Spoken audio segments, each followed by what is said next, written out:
कांग्रेस के प्रदेश अध्यक्ष जीतू पटवारी ने एक बार फिर सौरभ शर्मा मामले को लेकर मध्य प्रदेश की भाजपा सरकार को घेरा। जीतू पटवारी का कहना है कि सौरभ शर्मा मामले में जांच हो ही नहीं रही है, सिर्फ दिखावा किया जा रहा है। प्रदेश सरकार इसको दबाने की कोशिश में है। पिछले कई सालों से लगभग 20,000 करोड़ का भ्रष्टाचार हुआ। जीतू पटवारी ने कहा कि अधिकारियों का तबादला करना इसका हल नहीं है। ना तो सरकार लाल डायरी का जिक्र कर रही है और न ही किसी प्रकार की बात बता रही है। 5 एजेंसियां लग चुकी हैं, लेकिन अभी तक कोई नतीजा नहीं निकला। वहीं जीतू पटवारी ने मध्य प्रदेश सरकार के कैबिनेट में हुए फैसले का विरोध किया। सहकारिता विभाग में चुनाव न करने को लेकर डॉक्टर मोहन यादव पर जमकर निशाना साधा है। जीतू पटवारी ने कहा कि सहकारिता विभाग में चुनाव न करना लोकतंत्र की हत्या है।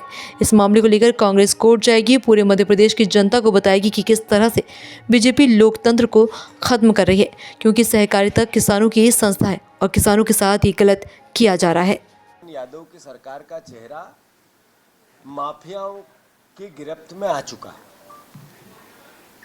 इसमें हर तरह का माफिया सर चढ़ के तांडव मचा रहा है।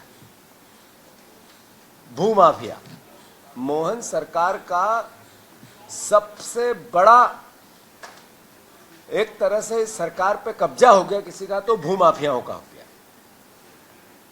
अभी उज्जैन में किसानों की जमीन बिना मुआवजा, बिना अधिग्रहण, बिना कोई नोटिस सीएस को लेके स्थायी रूप से निर्माण करके अधिग्रहण करेंगे।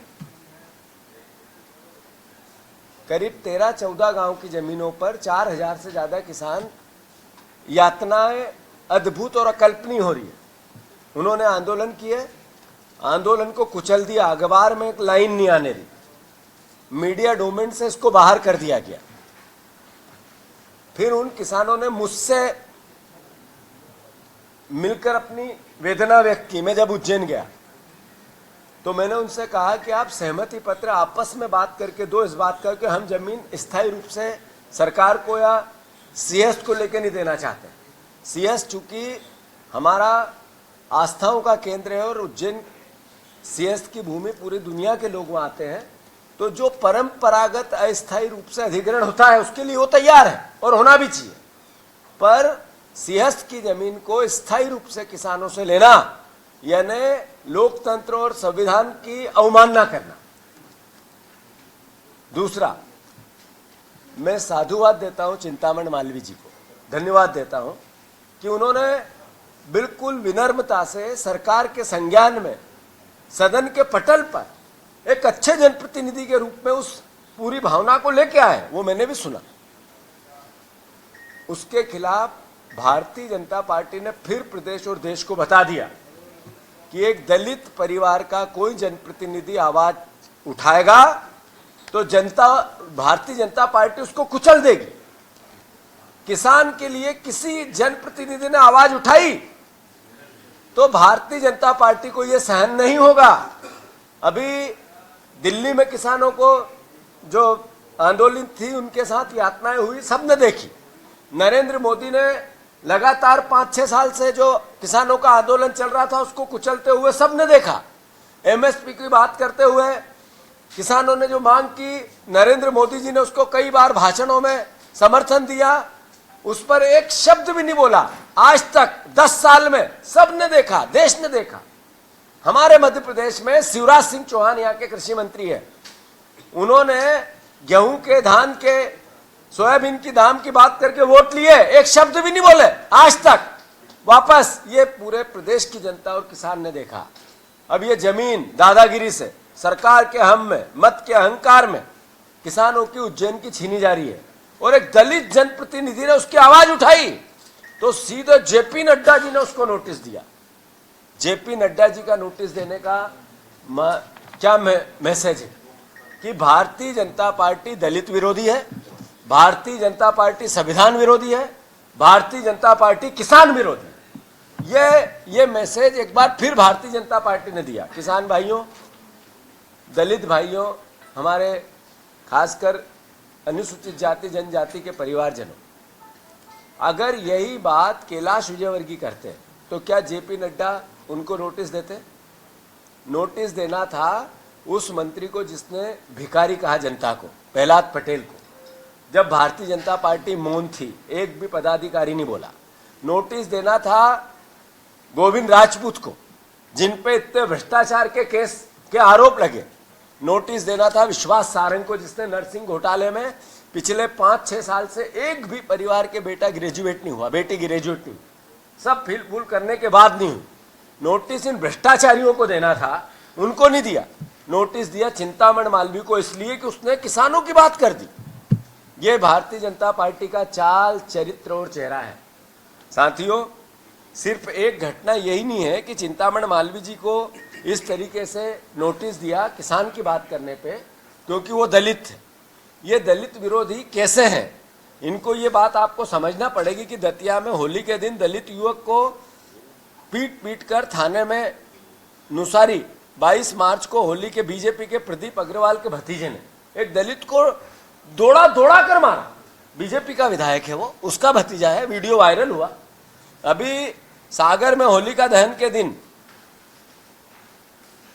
एक दलित परिवार के साथी को होली में धकेल दिया और उसकी एफआईआर नहीं लिखी गई। ये ताजा घटनाएं जो भारतीय जनता पार्टी के चाल, चरित्र और चेहरे को बताते हैं। मुरैना में दलित दूल्हे की बारात पर हमला कर दिया अभी 25 फरवरी 25 में।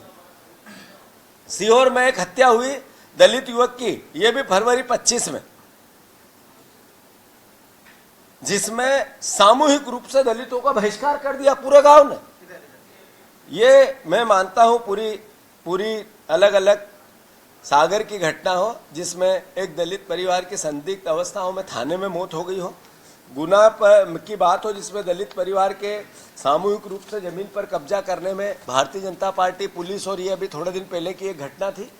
बीजेपी के लोगों का लगातार दलितों पर जिस तरीके के ST/SC के परिवारजनों पर यातनाएं हो रही है, ये दलित विरोधी, ST/SC विरोधी, हमारे अनुसूचित जाति जनजाति विरोधी, अंबेडकर विरोधी, बाबा साहब अंबेडकर के संविधान के विरोधी भारतीय जनता पार्टी दिखती है।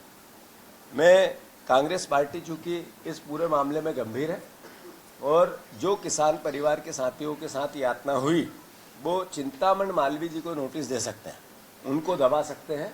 बीजेपी के जनप्रतिनिधि भी अंदर अंदर असंतोष है, उनमें भयंकर असंतोष है, अस्थिर है सरकार। अभी पुलिस विभाग के तबादले हुए, पुलिस विभाग के तबादले किसको?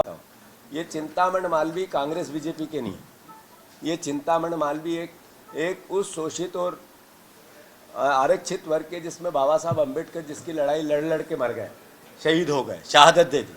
कई साथी उस लड़ाई में वो अलग अलग विचारों के होंगे, पर दलित अपनी आवाज़ सही तरीके से रख दे, इसको संबल देने में जिन जिन लोगों ने अपनी पूरी जिंदगी नेछावर कर दी, उनका भी अपमान किया है। मैं फिर से इस पूरे वक्तव्य पे आदरणीय बरैया जी से अनुरोध करूँगा, वो भी अपनी बात कहो। क्यों फिर से आप भी कहो। सर, उज्जैन में अनिल जैन का पुतला जलाया विधायक का, तो वहाँ पे किसानों को जेल भेज दिया गया, कल की घटना है। नहीं, बात यह है कि अनिल जैन का पुतला जलाना और किसानों को जेल भेजना, कल की डेट में 10 जगह किसानों को जेल भेजा गया है। मंदसौर में भेजा गया है, उज्जैन में भेजा गया है, जावरा में भेजा गया है, यही इंदौर में भेजा गया है, कल की डेट में बुधनी में भेजा गया है। कल 10 जगह किसानों को जेल भेजा गया है। इस मोहन यादव सरकार की बिना बोलती हुई, बिना घोषित की हुई इमरजेंसी चल रही है मध्य प्रदेश में। मतलब कोई बोलेगा तो हम दबाएंगे। ये कांग्रेस के विधायकों पे, इन पे केस करना मैसेज क्या है? ये मैसेज है कि हम दबाएंगे, डराएंगे, दलित को डराएंगे, जनप्रतिनिधियों को डराएंगे, विपक्ष को डराएंगे, पत्रकारों को डराएंगे। अभी 50 से ज्यादा पत्रकार अलग अलग तरीके से कहीं मुकदमे झेल रहे हैं, कहीं जेल जा रहे हैं, कहीं मारपीट हो रही है उनके साथ। पुलिस, इनका बेखौफ आतंक कितना। आज भी एक पुलिस वाले को मारा गया, आज अखबारों की खबरें हैं।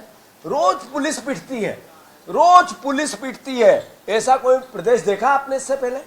ये मध्य प्रदेश है। पहले बरैया जी पूरी बात कहेंगे, फिर बरैया जी पूरी बात पूरी। आप बोलो, बोल, अरे आप बोलो, जब पूछो नहीं आप। चलो अच्छा बता। चिंतामणि मालवीय को लेकर आपने कहा कि उन्होंने जनप्रतिनिधि का काम किया, इसलिए उनको नोटिस दिया गया, कांग्रेस उनके साथ खड़ी है, आने वाले समय में उन पर अगर कोई कार्रवाई होती है तो कांग्रेस के दरवाजे खुलेंगे उनके लिए? नहीं, बात ये नहीं है कि कांग्रेस में वो आ जाए और उनके लिए दरवाजे बंद है या चालू है। बात ये है कि एक जनप्रतिनिधि अपनी बात अगर विधानसभा के पटल पे नहीं कहेगा, सदन में नहीं कहेगा, तो कहाँ कहेगा। और बात क्या थी? बात ये थी कि आप बिना मुआवजा, बिना योजना से किसानों की ज़मीन मत छीनो। आखिर किसान की ज़मीन उसके माता पिता जैसी होती है। तो अगर किसान की ज़मीन ऐसे ही छीनेगी सरकार, सरकार जनता की होती है, किसान की होती है, उनके वोट की होती है, तो आखिर ये गलत तरीका है। चिंतामण मालवीय ने एक जनप्रतिनिधि का दायित्व निभाया, मैं उनको साधुवाद देता हूँ। वो बीजेपी के हैं, बीजेपी में ही रहे, पर सवाल ये नहीं है कि वो बीजेपी के हैं तो हम अपना दायित्व भूल जाएं। हम भी तो आखिर इसी प्रदेश की जनता है, हम भी विपक्ष के हैं। तो और ये नोटिस दिया सीधा जेपी नड्डा जी ने। मैसेज ये पूरी बीजेपी ये चाहती है कि दलित आवाज नहीं उठाए। मैसेज ये है कि किसान की बात जो करेगा उसको बीजेपी की सरकार जिंदा नहीं रहने देगी, राजनीतिक रूप से या सामाजिक रूप से। मैसेज क्या है? क्या लगता है बीजेपी में कोई भी आवाज उठाएगा तो ऐसा नोटिस दिया जाएगा? मैसेज तो यही है, बीजेपी के लोगों को समझा दिया गया है कि चिंतामण मालवीय ने सही आवाज भी उठाई बीजेपी सरकार के खिलाफ, वो बीजेपी को सहन नहीं हुई है, बाकी लोग चुप हो जा। ये बीजेपी के नेताओं को मैसेज ही तो दिया गया है। 100% जांच हो ही नहीं रही है। सौरभ शर्मा कांड में प्रदेशवासियों सारे बीजेपी के लोग हैं। ये 50-100 करोड़ का मामला नहीं था, ये मैंने पहले भी कहा था 20,000 करोड़ की चोरी है। मैंने पहले दिन से कहता आ रहा हूँ कि पिछले 10 साल में 20,000 करोड़ रुपए बीजेपी के नेताओं ने, बीजेपी पार्टी ने, बीजेपी के अलग अलग संगठनों ने परिवहन से लिए हैं। और वो उसमें से एक बानगी है, वो डायरी सामने नहीं आ रही है। जो मंत्री ने जवाब दिया, इसका मतलब है मंत्री मैनिपुलेट कर रही, सरकार मैनिपुलेट कर रही थी। और उसी कड़ी में ये जयदीप प्रसाद का तबादला हुआ। जयदीप प्रसाद का तबादला होना, फिर लोकायुक्त का जिस तरीके से सौरभ शर्मा के छापा डलना, जिस तरीके से वो गाड़ी में पैसा और सोना मिलना, फिर ईडी का आना, फिर ईडी के अधिकारियों का तबादला होना, फिर आईटी का आना, आईटी ने भी कोई कार्रवाई नहीं की। ये मैसेज 4 महीने में भारतीय जनता पार्टी की चोरी सर्वविदित होती है, बेनकाब होती है। सरकार लुटेरों की बन गई है और चोरी को दबा रही है, जनता डोमेन में नहीं आ रही है। ये मैसेज जयदीप प्रसाद पहले ऐसे डीजी है, जयदीप प्रसाद पहले ऐसे डीजी है जिन्हें 6 महीने में हटा दिया गया। तो क्या लगता है आने वाले दिनों में कुछ बड़ा खुलासा जयदीप प्रसाद कर सकते थे? बात जयदीप प्रसाद क्या कर सकते थे, वो भी कोई दूध के धुले नहीं है ना। अगर वो दूध के धुले होते तो वो लेके आते कि वो डायरी कहाँ है। और जितने पुलिस अधिकारी इधर उधर होते हैं आजकल, इनका भी कोई धर्म बचा नहीं। ये ईमान से जो अपनी वर्दी की कीमत ही नहीं जानते हैं। ये जो मैं बार बार कहता हूँ कि प्रशासनिक अधिकारियों ने सरकार की नौकरी जैसी करना चालू कर दी, नौकर जैसे हो गए। ये मैसेज है कि उनकी जो सर्विस बुक है, उनकी जो नौकरी का पद की गरिमा है वो तो गिरती जा रही है, पर प्रदेश की गरिमा गिरती जा रही है, लोकतंत्र की गरिमा गिरती जा रही है, सरकार की गरिमा गिरती जा रही है। मुख्यमंत्री का पद ऐसा हो गया जैसे पार्षद का पद है। मुख्यमंत्री कितना बड़ा पद है, हमें रिस्पेक्ट करना चाहिए उसको, सारे परिवार के लोगों। उसका कार्य व्यवहार पार्षद जैसा हो गया। दुख है, लोकतंत्र की इतनी गरिमा गिरेगी मध्य प्रदेश में, इसका एहसास नहीं था हमें। लेकिन माना तो ये जा रहा है कि लोकायुक्त डीजी का जो ट्रांसफर हुआ वो इसलिए हुआ है कि टीम रवैया रहा, 4 महीने में कोई कार्रवाई नहीं की सौरभ शर्मा वाले मामले में, तो जानकारी भी लीक हुई थी। बात यह है कि डीजी पहले किस पे, इंटेलिजेंस पे थे, मुख्यमंत्री को रोज रिपोर्ट करते थे, वही वहां गए। फिर उन्होंने डायरी थी, सर्वविदित है, सब अखबारों के डोमेन में है, डायरी के फोटो विजुअल आए थे। फिर मंत्री ने कहा डायरी नहीं है, मंत्री को कैसे पता चला कि डायरी नहीं है। फिर लोकायुक्त की टीम ने सौरभ शर्मा को पकड़ा इसलिए कि 5 दिन रखा, समझा दिया क्या है, आईटी को बोलना है, क्या ईडी को बोलना है। क्लियर है कि टोटल चोरी हो रही है और 20,000 करोड़ की चोरी है, छोटी मोटी चोरी नहीं है। और पूरी बीजेपी के लोग इसके पीछे है, कोई रोक नहीं सकता। जिस दिन सरकार पलटेगी सब जेल की सलाखों में हो। अब जांच किससे कराएं?